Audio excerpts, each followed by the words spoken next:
Welcome to Popcorn Planet. I am Andy Signor, and I got to tell you, I'm telling you a rumor. First, I'm telling you a rumor, but I also got a fascinating story to share with you as well, so stay tuned. Lots here I want to cover. But guys, let me start this by saying something. Pirates of the Caribbean and Jack Sparrow, a.k.a. Johnny Depp, go together like peanut butter and jelly. I don't want a peanut butter sandwich or a jelly sandwich, and I sure as hell don't want a peanut butter and ketchup sandwich. You know what I'm saying? Like, I don't want to see a Pirates of the Caribbean without Johnny Depp, without Captain Jack Sparrow. For me, if you want to do something completely different. Do a Pirates of the Amazonian, and then you're getting your peanut butter with a chocolate. You're getting peanut butter and chocolate. You're not getting a sandwich. You know what I'm saying? If I want a Pirates of the Caribbean movie, I expect Johnny Depp at this point, after 5 films, that's what it needs to be. So I don't want to see a version of this film without him. I don't want to see a version with it. If you want to go do a completely different thing, Pirates of the Blank or something, different L. Look, I'm not really that interested in those either, but at least you're sort of separating it and not tarnishing the legacy that Johnny Depp and others built. I think it's disrespectful. More on that in a second.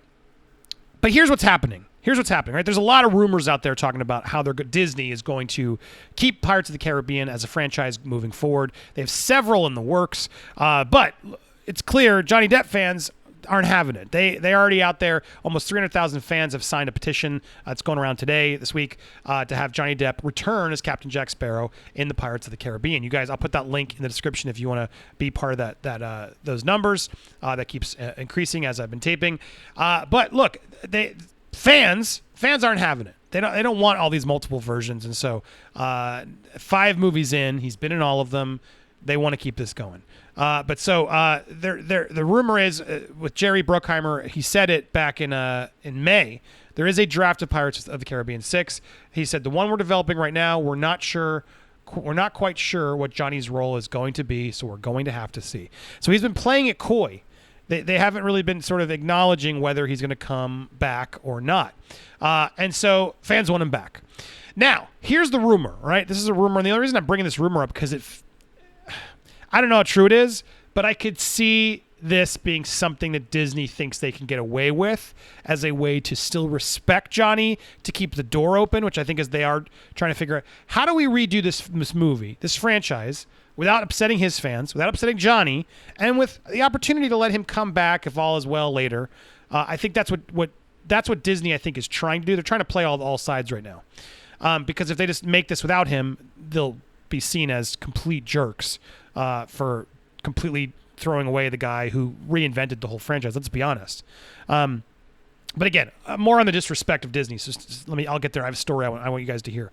But here's what they're planning. Okay, so this is what the plan to replace Jack Sparrow. This comes from a scoopster, Daniel Reichman. He doesn't work for We Got This Covered. They covered him because Daniel has his own like scoop thing he does. I don't always believe that. He's had some scoops that are correct, and it's sort of his game. So take it as you will. I can't verify this one. I don't know. But he's saying that the next one will introduce Jack Sparrow's long-lost son. Apparently, this is how they will get around removing Johnny Depp from the series while also keeping a Sparrow character in the franchise. Exactly how prominent his role would be, still unclear at the time. What indeed? So yeah, look, there's nothing really else in this article that sort of explains it. But this idea of bringing back a young, lost son of Jack Sparrow, no. I mean, if you were to do that with Johnny, and he comes back and we meet some long lost son, maybe. If you did it like a Last Crusade, where Johnny Depp is the Sean Connery at this point and there's a younger person, maybe. Or maybe I still wish they would have actually done Jack Sparrow's dad a little better. Look, no disrespect to Keith Richards. Like, I know that was the inspiration for the character and Johnny was excited, but Keith Richards is an actor. He's a musician, and he was too old, and to have such a cool acting performance and then just have Keith Richards come out and do the same thing, it just felt boring. So to me, this nice tribute, because that's who, obviously I know, Johnny Depp sort of based a lot of the mannerisms and stuff off of Keith Richards. Nice tribute as a nice little thing, but I don't know, it could have been a lot more fun to suddenly have like a Indiana Jones Last Crusade rip-off movie, let's be honest, where the dad comes along and Jack Sparrow's got to like do with him. Now, if you're not going to do that, then fine, do it reverse, right? Have Jack Sparrow be the grown-up and have Indiana Jones now be the old one with the son and figure out a way to do it like that kind of chemistry. That to me would be interesting. Not like Kingdom of the Crystal Skull with Shia LaBeouf, which that we all know why that didn't work. But look, there's a version of a long-lost Sparrow that I could be for, but it's got to involve Jack Sparrow. To introduce his son in a movie and then not have Jack Sparrow in the movie, how does that make any sense? I mean, so that's part of the reason why I think Daniel Scoop here is a little off. However, this could be one of several options they have on the table trying to figure it out. If knowing Disney, Bruckheimer and all them, they probably have 8 scripts written.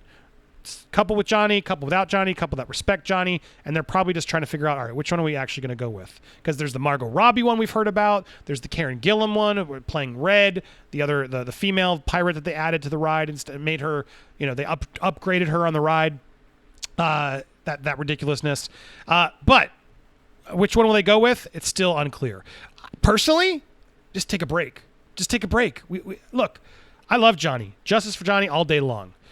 I'm not a huge fan of, the last few Pirates movies. At World's End was the last one where I'm like, I was humoring it, but to me it's the first 2, and then I start checking out as each movie goes. And not disrespect to Johnny, Jack Sparrow is the only thing that keeps it interesting and fun. But those movies get so into the politics of the pirating and the England and it's too confusing. I don't care. I just want fun pirate adventure. Jack Sparrow having fun with a cool cast. And once Orlando Bloom, especially, and all them left, nothing kept my interest going. That's just me. But to the idea of then doing one of those pirate movies like they're trying to do, and then strip Captain Jack Sparrow out of it, I mean, I couldn't be less interested. So. Look, this idea is stupid, is really the reality. If this is real. If it's real. Who knows if it's real. But I touched upon in the beginning, I want to share a story here of just how disrespectful this is. Because to me, like I said, peanut butter and jelly sandwich, right? If you were to put ketchup or mustard in that sandwich instead of jelly, gross. It's also, I feel like, a disrespect to jelly. Jelly goes with peanut butter. That's how it works. If you're going to mix peanut butter with something, maybe fluff. Maybe you put some Nutella in there. Maybe. But come on. It's always peanut butter and jelly. And to take a Pirates of the Caribbean movie and strip out Jack Sparrow after that man built that franchise. Let's be honest. Let's be honest. Look, I know a lot of people were on that. And I'm going to talk about some of them in a second. But take the script away, take the directors away, take the producers away. That movie worked because of Johnny Depp. They were terrified of his performance. There were notes all day long. What's this? Is this really what he's going to do? Oh my God, what's going on? They wanted to fire him during the first movie. And then what happened? You guys know what happened. Smash. He got nominated for an Oscar for that performance. His performance transcended the movie. Without his performance, without Jack Sparrow, Pirates of the Caribbean would have bombed. I really honestly believe it. No one would have cared. I don't think anyone would have cared. He made that character interesting, different, an iconic role, a Disney legend. And think of how much money that made them. They had this silly floating ride at Disneyland that people respected out of the legacy of Disneyland and Walt and all that stuff. And, it had been there, and it's sort of a classic. Sure, yo, ho, yo. It's like fun, but Johnny Depp reinvented and made that relevant for decades further, which makes them way more money. From a park standpoint, to a merchandise standpoint, to a movie standpoint. I mean, these movies, do you know how much all the Pirates movies made all combined? $4.5 billion. Now, let's talk about the disrespect, because this is an immense disrespect to come in after Johnny's done all this and built that franchise. Let's be honest, his role and his character did it. And then take him away and say, sorry, Johnny, we're going to go other directions. Good luck with everything you're doing. You're innocent, whatever. Cool, yeah, good luck. That's how Disney's looking right now. But let's shine a light on how disrespectful Disney is. I used to work at Disney at the Burbank digital department, and one of the best things they give you as an employee is called a silver badge. It's like a silver pass. So I could go in as an employee of Disney, and I got to go to the parks and I could bring in 3 friends. Now they give that to employees at the actual parks and like Burbank and stuff because I needed to shoot content there. I needed to be inspired by the content. Like I'm a Disney employee. I need to know what's going on. And sometimes we had shoots there, and just easier for the employees to have access to get in at the parks. And so when you work there, it's a huge, massive perk. And then when you work there in like some of the parks and stuff, they give you sort of a limited version of it where you get so many visits per year, yada, yada, yada. But a lot of, obviously, as you can imagine, writers, directors, people work for Disney, ABC, ESPN, etc. There's Fox now. So many big people. Shonda Rhimes was one. Shonda Rhimes, who did Grey's Anatomy, all those Shonda Rhimes, Shondaverse shows. She actually made there was an article where she revealed this story where the reason she left ABC and went to Netflix was because she felt disrespected by Disney not giving her sister a Disneyland pass. Now, that's a whole separate story that I think she's a little crazy about. At the same time, she's right. Like Disney, just throw her freaking. She's made so much money in all those Shonda Rhimes shows. She already had one. She fought for it, and then because she never got to go, she's like, "Can I just get one for my nanny so my kid can go? Like, please, can I transfer mine to my nanny?" And they humored her like, "Fine, okay, great. Here's your nanny's pass. Now leave us alone." And then when she negotiated for the new one, they chose to not. She's like, "I want one for my sister." Which to me is like, dude, Shonda Rhimes, you have so much money. Just buy one. Just buy one. A lot of people can't afford them. You can. Just buy it. But Shonda felt like, I've made so much money for this corporation. You're not going to just give me a stupid $800, $1,000 pass? Put it as part of the budget. Whatever you got to do. Like, really?